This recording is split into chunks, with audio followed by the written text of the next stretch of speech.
Welcome to the Honest Discussion with Life with Leah, where we speak honestly but responsibly. Hey everyone, glad you could join us. This is episode 2 where we're talking all things lids.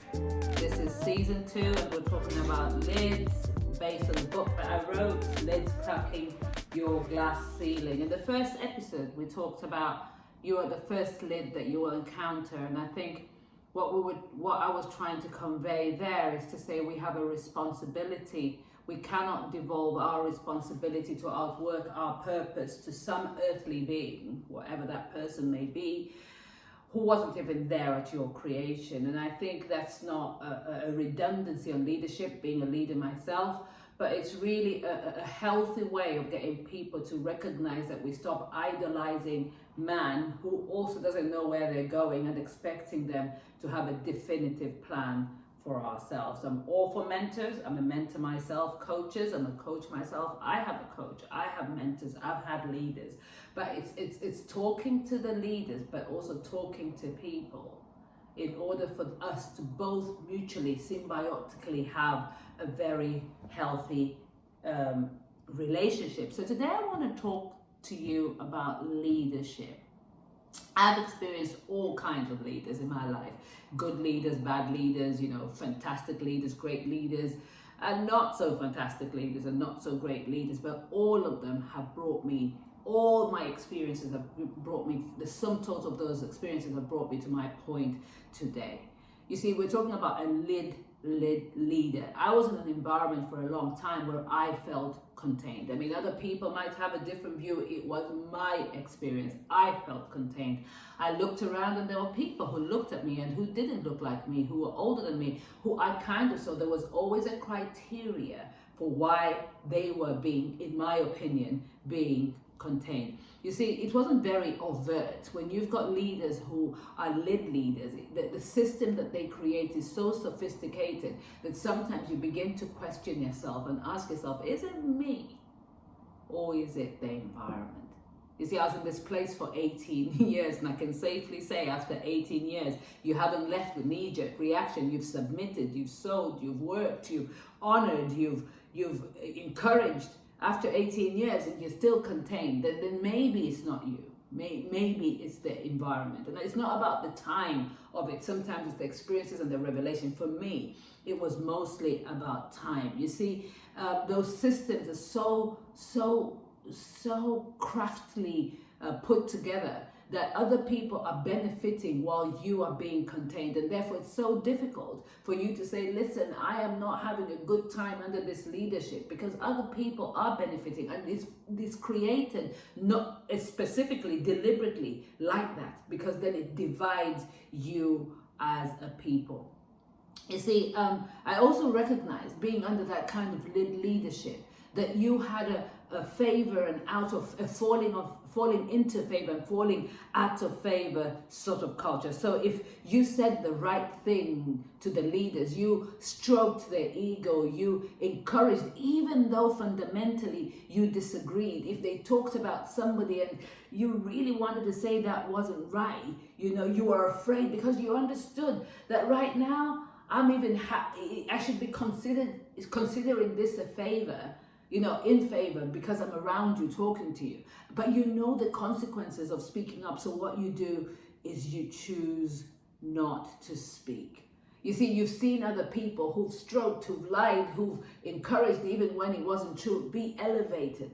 But maybe you don't speak up because you want the elevation, but you look at the converse and you've seen people at best being brought down from the levels, demoted from the levels they were put up, or shunned at worst. And you think, well, maybe I ought to keep quiet. And it really got me thinking because of this experience. And I think when you look at the work experience, for example, it is very difficult to speak up against the boss, because there is a consequence. And the consequence in that situation is that it might affect your promotion. It is very difficult sometimes to speak up against leadership in the church. Why? Because it's always covered under he is called or she is called by the Most High. And more often than not, the thing that is very dysfunctional is that leaders will protect leaders even when they can see a dysfunction.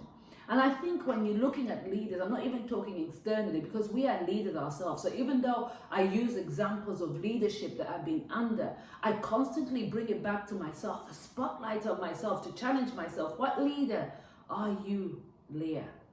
If this is the sort of leadership that didn't make you grow, are you, which areas of your life in which you're leading people, are you doing the same thing that stopped you? You see, leaders, protecting leaders is another podcast altogether. But that in itself, I think leaders will be called to account for that. Because it's in the church setting, for example, it's very clear that people want to be seen on each other's pulpits, and therefore, even though they see a dysfunction or they hear the dysfunction, the default is to think the sheep have the problem and the shepherd must be protected. But the Bible says the shepherd must protect the sheep wherever that shepherd may be. And the time maybe of taking God's pulpit and using it for oneself is probably gone, because God is kind of realigning it. And this is in the church setting, in the work setting. I always believe that the truth always reveals itself. And even though you have a leader who is stopping people from being promoted, who is speaking untruth about people to stop them from getting jobs that they deserve, the truth always comes out. I had an experience where if you're an empty leader, your sound will be heard one time or another. Why am I saying all of this? I just believe that it's time, one, for people to recognize what sort of leadership they have permitted. I cannot lead anybody without their permission. Therefore, people give me permission to lead them. And therefore, the first challenge I give is to people. Who are the leaders that you are giving permission over your life? Whatever sphere that you find yourself. I wrote this in a book, and I just thought it was important to share. And I said, I've come across many people who unquestioningly follow a leader in the name of honor. How can one consider this okay?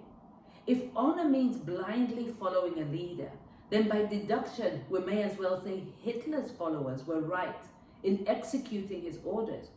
We must ask ourselves this question: is this the way we are called to operate? And then as leaders, is this the kind of honor we desire from the people we lead? And this came from a revelation from my own experience. To say we cannot lose our minds and labor it honoring a leader, because then we cannot criticize Hitler's followers because he was their leaders. We are called to speak up in the face of injustice. We are called to speak out in the face of wrong. And let us create, as leaders, let us create a space where this is not the kind of honor that we desire. This is not the type of people that we want to grow. You see, I also go on to say, to clap for people we believe have power to open doors we desire is destructive. You know, it is not doing a leader a favor to endorse dysfunctional behavior because we will get favor in exchange. I continue by saying this behavior says I will do anything in order to please you so I can get something in return. Honor, however, elevates and it celebrates, but it also speaks up to help the leader do better, to keep improving at what he or she was called to be. Leaders is what we're talking about today. That we all have a responsibility in a community where I'm a leader in some communities, and in some communities I'm one of the followers. And I think that in whatever sphere we have, collectively, we have a responsibility. We have this responsibility. And the danger with talking about leadership, you know, sometimes people feel that you're advocating for absorption of leadership. That's not what I'm about. I am for rules. I am for hierarchy. I understand leadership in my life, but I'm also aware of the dysfunction of some leadership and the dysfunction of followers collectively.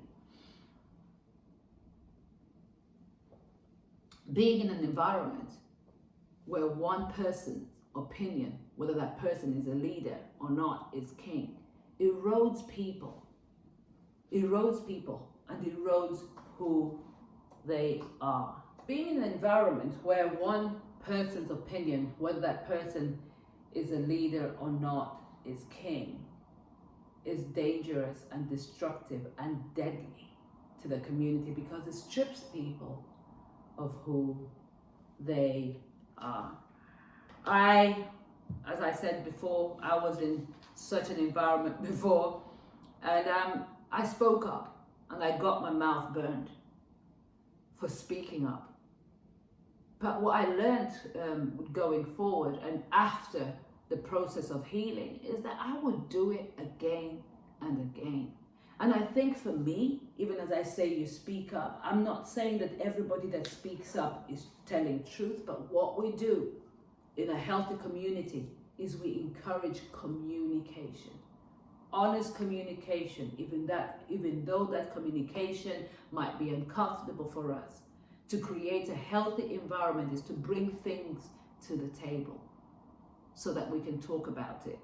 And maybe I'm wrong, and maybe you're right, but we have to have leaders, insecure leaders, who cap their people and stagnate their growth. So I want to just encourage you as we finish today's second episode, choose your leaders well. And if you're a leader, allow your people to grow by forging healthy communities. This has been the Honest Discussion. Go out, speak honestly, but be responsible in how you speak. Thanks for listening. Be sure to follow me on Instagram, Facebook, and Twitter. And make sure that you pop onto Amazon and buy a copy of Lids.